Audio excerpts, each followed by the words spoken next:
Postpartum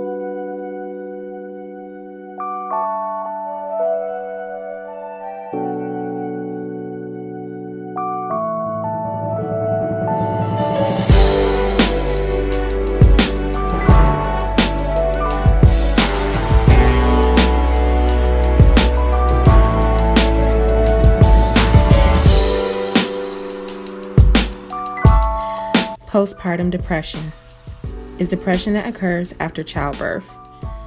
Symptoms may include insomnia, loss of appetite, intense irritability, and difficulty bonding with the baby.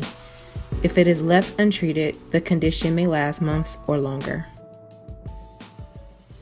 Hey guys, it's me, Jazz, and today I'm here to talk to you about a few things. You've already saw the introduction, so you know that it's going to be about postpartum depression. Well, a lot of you all for the past few years that I've been on my hiatus have been asking me, where are you at? What's going on? Like, what's up? So the part of the reason why I kind of went on a hiatus and was not around is because I had been experiencing really bad postpartum depression when I was pregnant with Ava. And I tried to do the pregnancy vlogs on Ava, and I tried so hard, but it was just really difficult trying to document that and even document a lot of videos afterwards. I did try to on Instagram post pictures and talk about my pregnancy with Ava as much as I could, but I just really couldn't.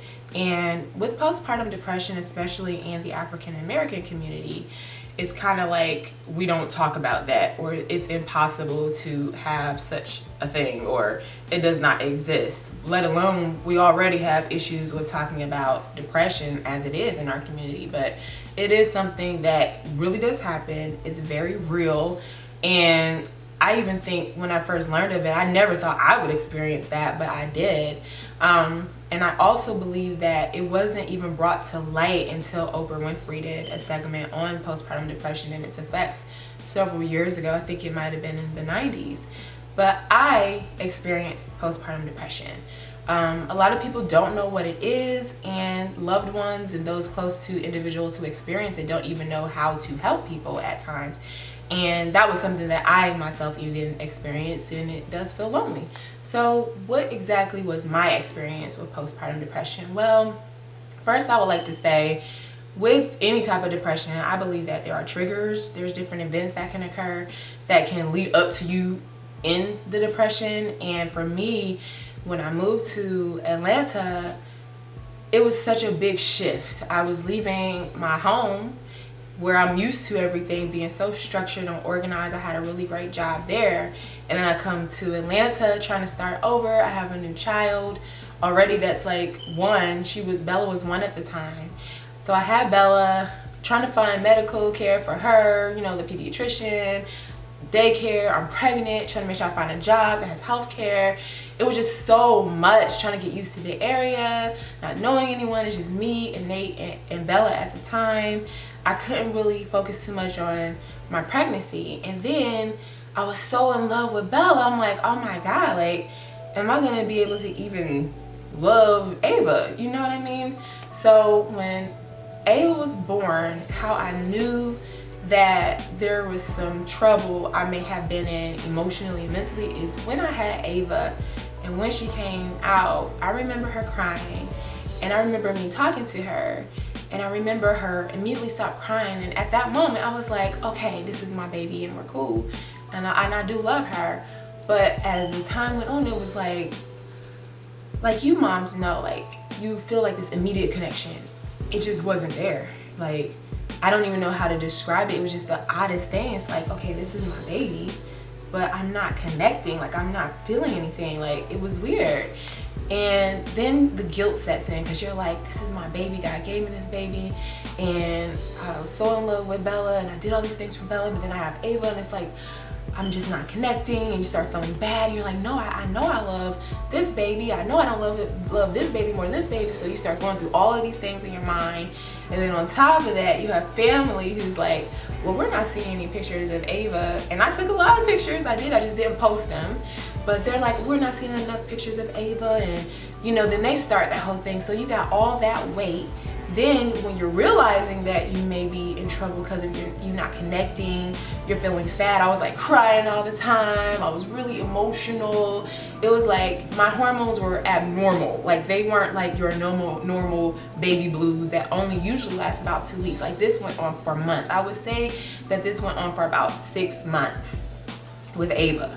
And then maybe like a little bit after that, I had some residual and I started feeling better.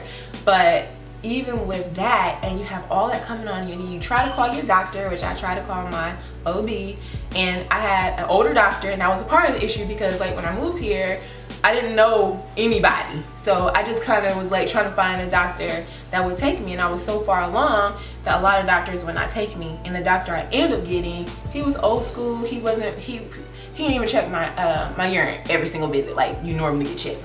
He was just completely old school, and my mom tried to call them and try to get some help with that, and they didn't have any options available for me. It was like unheard of.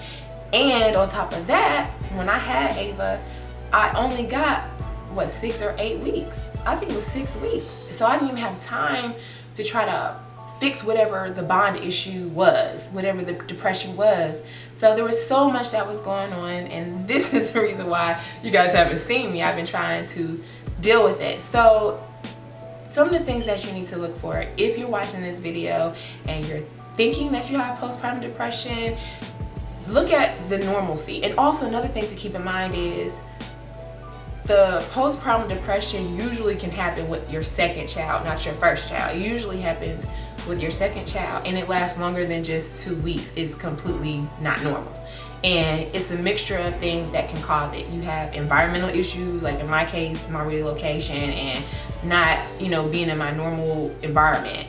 And then you have your hormones that happen naturally after you have your child, but they are at an abnormal level. So you have that, and then you have the guilt, and then you can't sleep, you can't eat. It's just so much. It's like, if you guys have ever watched that commercial where the cloud is following you around, it's like that. But imagine a bunch of clouds, tornadoes, lightning bolts, all of that stuff. That's how it feels. And the biggest thing I could say that helped me was my mom and God, because I really felt like I didn't have any help. My doctor didn't have anything for me. I didn't even have a primary care physician at the time. So some of you guys might be in this position, and I would strongly suggest prayer. And there are also hotlines that you can call that can provide you with resources, which I'll provide at the end of this video, that'll provide you with resources for women who may be experiencing postpartum depression. So that way it doesn't lead you all the way far left. I will say the best thing to do if you can is talk to somebody. If you can talk it out, sometimes that's the best thing. And when you do call the hotline, they might suggest talk therapy anyway. So if you have someone that you trust, you need to talk to them, get that out. And also, you may have a great primary care physician. Talk to your primary care physician. Try to talk to your OB, because they may be better than what I had, and they should be able to direct you in the correct area of whoever has the expertise to deal with that. But if anything that I said resonated with you and you think that you may have it, take those tips. I'll again provide information at the end. And some of the symptoms may be different than mine, but the majority of the time, the symptoms they last longer than 2 weeks. You may be crying all the time. You may be not connecting, feel like you're connecting with your baby. You might have feelings of guilt. You may be increasingly tired, like you're just not your normal self, or you can't sleep at all. You're just not yourself, and you feel like a weight is on you, and you're not connecting with the baby. I gotta reiterate that. So again, that's the reason why I was gone, but I would say I'm so much better now. The relationship that I have with Ava is amazing, because God can do so much through prayer, and I asked God to help me with it, and He did. And I have the most amazing relationship with Ava. Like, I love my daughter. I always have loved her. And the amazing thing is, through that whole process, when I felt like I was having a disconnect, there was people that did come into my life that were able to love on Ava in a way that I felt at that time, my mindset was just not there at that time. And that was a blessing in itself. But even with that being said, Ava is truly a fireball. Y'all gonna get to meet her, and Bella too, but Oh my gosh, she's such a firecracker, and she's been such a blessing in my life. And there's been times where she has just came to me and laid her shoulder on me and loved me through my own process of getting through that whole depression. Just laid on me and just would hold my face through that whole process of the depression. And so I guess that's kind of all I want to say about it, but I did just want to make sure that I brought that to y'all's attention, because I really believe that this can help someone. And I wish that somebody would have had the same conversation I'm having with you guys. I wish that someone could have talked to me the same way I'm talking to y'all. So sometimes we go through things to help others, but I made it through. Thank you, Jesus. And that's it. So if you have any questions about postpartum depression, or you feel like I might have missed something I didn't cover and you want to discuss it further, just hit me up. Comments below. Also on my Instagram page, I'm pretty sure you guys see that somewhere here. Send me a message. I am a very transparent, open person, and I welcome the conversation. So I love you guys. Thanks for watching. Stay tuned for the next 7 videos.